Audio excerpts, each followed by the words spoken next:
And of course, the galaxies are expanding away from us at 20,000 miles per hour because of the expansion of space, let's say. Okay? So remember, space is expanding between the galaxies.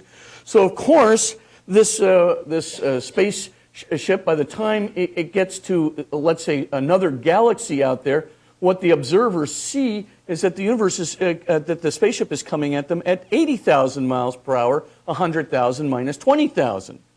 Well, if you keep that analogy, right, of the expanding universe and the slowing down, right, of relative velocities within the universe itself, as you keep going backwards, if you see what I'm saying, through time, you're going to get then relative velocities which are increasing. Right? You go to the future, decreases, you go back in time, it increases until you finally come to the speed of light in a finite proper time. And you're not going to exceed that with a relative velocity in any universe remotely resembling our own.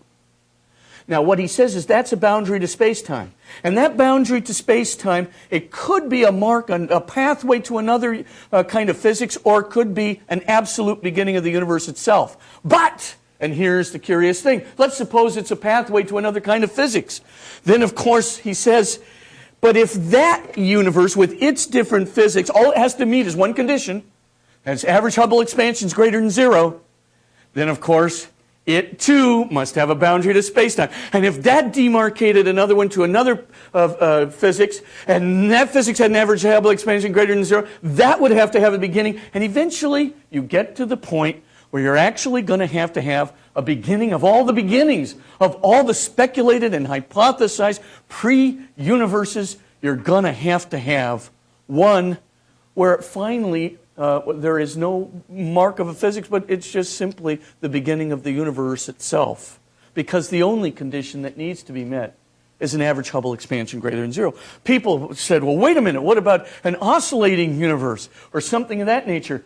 Even still, the BVG theorem applies because all you need is an average Hubble expansion. So just as long as the expansions and contractions average out to minimally greater than 1, which they would have to if you started with an expansion, then of course you got a problem.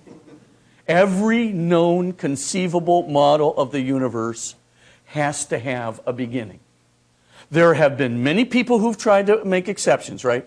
Try to prove that the universe had, for example, an average Hubble expansion equal to 0 or less than 0. Every single one of those models fails for observational purposes. And by the way, some of them are just plain ludicrous. I mean, you got things where you've got so much dark energy in the universe, much more than we have right now. And the superabundance of dark energy causes a big rip in space. And the big rip in space causes all the matter to fractionate. And our universe is just a single... This is all to get out of, the BVG theorem. But, of course, BKL chaos disproves it, so it doesn't matter anyway. So, but the point is, this is the extremes that people really have to go to in order to disprove right now the BVG theorem. So what's the conclusion on these first two things? If you take entropy seriously and you take the space-time geometry argument seriously, the Borda-Vilenkin theorem, the Alan Guth analytical compendium of models of inflationary universes, and then the BVG theorem, the Borda-Vilenkin-Guth theorem of 2003. If you take those three data points really seriously, those three evidence sets seriously, along with entropy, it is highly, highly probable that this universe began at a particular point, and it is right now it's going to be really, really difficult to come up with a hypothetical model that will get around these three theorems and get around entropy all at the same time. It'll be very, very difficult. It'll be a very tenuous road. So I think it is a highly probable conclusion. It can also always be changed, right? Science can always make a new discovery. Something can always happen. But given the conditions of a well-corroborated theory, there is a considerable amount of evidence today that would suggest that the universe had a beginning, and that beginning means a point at which the universe did not exist and came into being. And it came into being supposedly because of a cause other than the universe itself, a cause which we can call a transcendent creator. I know that I need to move on, but I'm going to let Bruce Gordon talk a little bit about some of these anthropic coincidences in his talk. I'll just give you a sense of an anthropic coincidence. An anthropic coincidence is an example of fine-tuning, high improbability that actually occurs in our universe, and it cannot be explained by pure chance. One example of it, Bruce can fill in the details. For example, we have these constants in the universe. Constants, there are probably 20 of them that we know of right now. There are probably more that we don't know about. But of those 20 constants that we do know about, these numbers not only control the equations of physics, but since the equations of physics describe the laws of the universe, these numbers are actually controlling the laws of nature. They literally are. Now, you really want our constants to be what they are. They couldn't, like speed of light constant, Planck's constant, weak force constant, gravitational constant, strong force constant. You really want those constants to have the values that they have. Because if they don't, we're snuffed. We're toast, we're history. That's the simple thought. Now let me just give you one example. This is just one of myriads of examples that Bruce can point out.